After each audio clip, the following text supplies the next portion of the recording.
So it is currently the night before surgery. Gotta wake up at 5 a.m. to be at the surgery center by 6 a.m.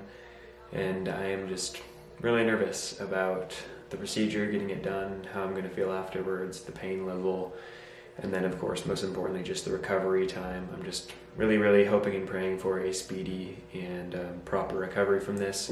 I don't know exactly how many days out we are from the Boston Marathon. You know, it's December 3rd right now. If this surgery goes well and the recovery goes well, honestly running at all and completing the marathon, I think, in a decent time, and that'll be awesome.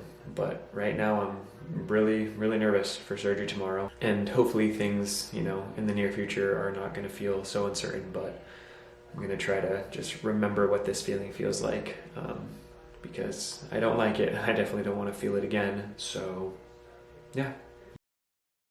We are 2 days post-operation. I can walk, although not a lot. I have a tube attached to my body right now. This is the road to recovery. Yeah, kind of just been in and out of sleep all day. I'm still on some pain pills, definitely for sure, because the pain is definitely there. So, yeah. It is December 31st, 2024. It is 11 p.m. on the dot, so we have 1 hour until we hit 2025 for the new year. I got my surgery on December 4th, so 4 weeks ago tomorrow. I haven't run since then, so it's been about 30 days. Gonna go for my first jog tomorrow. Hopefully the first big step on the way back to getting fit again, because I get to run Boston in April, so that should be very fun. I'm excited. 2025 is coming, and it's going to be good. So post-surgery, thankfully, everything went well, but I still wasn't sure really how long or how well I would recover from it. For that first 3.5 weeks, I had a tube attached to me, basically draining all the blood and fluid from the operation site. When I finally got that out, that was a huge relief and a big stepstone to be able to just live more of a normal life. And then for that next week after that, pretty much still just hobbling, limping around until the first of the year. Come January, I started to run again.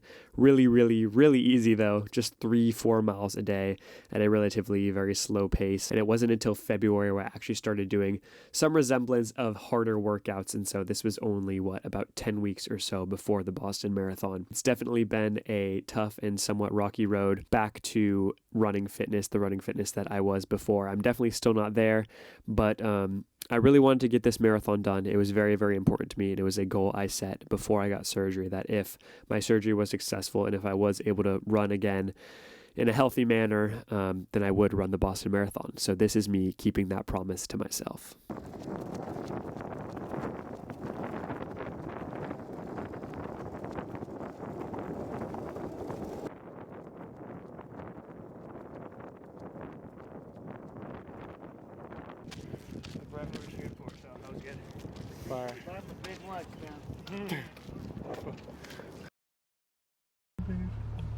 I want my seat bun on too. Grease too much for my nuts.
Love you, dog. You too, man. Fucking love you, dude.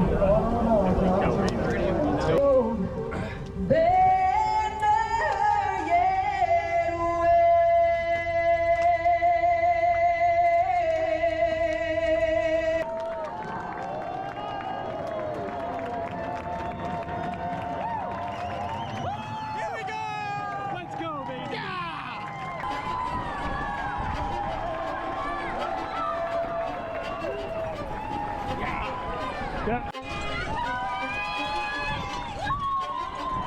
Mile 3, 540, baby. Let's go. This marathon, this course is definitely a tough one. When I ran it back in 2023, I thought it was tough. This time around was way more difficult. I hadn't run more than 15 miles in over 14 months since my last marathon back in February of 2024. So it was the least prepared I've ever been going into a marathon. But nonetheless, we were going to get it done no matter what it took.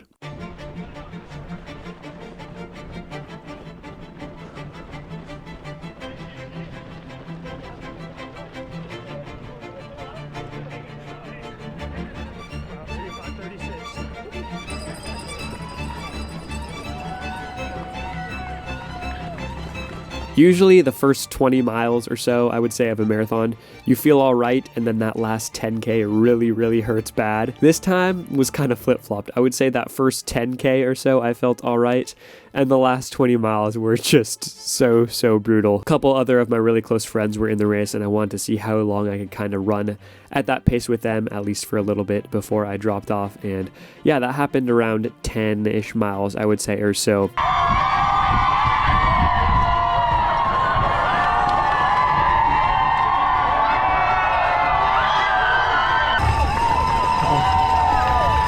Halfway. We went through the halfway point in about 1:16:30, so honestly not bad. That first half is pretty downhill though, and I knew that second half was going to be just so brutal. I would say by miles 15 or 16, my legs, especially my calves on both sides, were seizing up pretty much every step. That last little bit, I thought maybe I was going to fall over. You know, sometimes when you just land on it wrong, when your legs are in a lot of pain, when you're really lactic, you think you're going to kind of just fall over and lose all your balance because your legs are going to give out underneath you. That's definitely what I was feeling, and man, I wanted to stop so bad.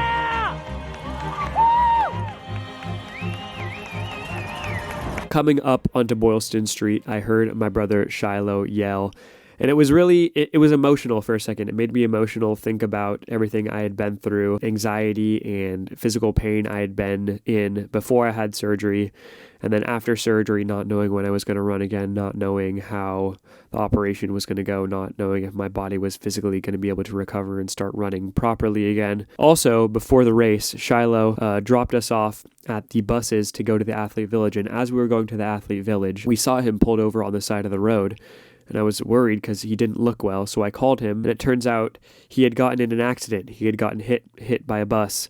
The car had. Physically, he was okay, which was good, but he was very shaken up. I was shaken up. It was really tough to know that he had went through that, and I felt somewhat guilty that he had encountered that the day of the race. And this all happened about an hour or so before the gun went off. Hearing his voice at the end of the race, knowing he was okay, knowing I was going to be okay, even though I had been in so much pain for the last 10 miles coming up for that last 800 meters, definitely got a little emotional and pushed it on as hard as I absolutely could.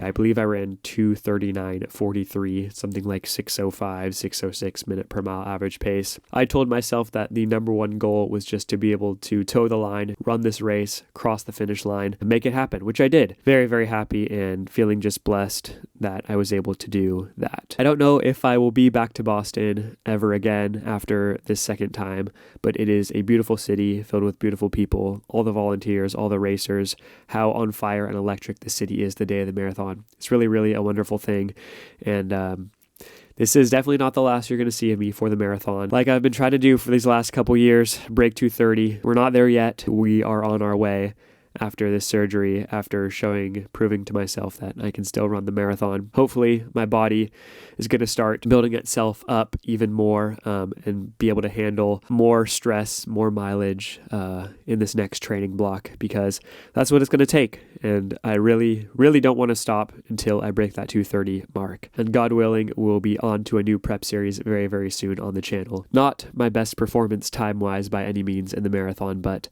I have to say I think this one means the most given everything that's happened over the last year, over the last 5 months or so since getting surgery. So keeping that in mind and reminding myself of that after this result at Boston 2025. Thank you guys so much for listening and following along. I appreciate you. As always, be good humans, do good things, search for happiness. Peace.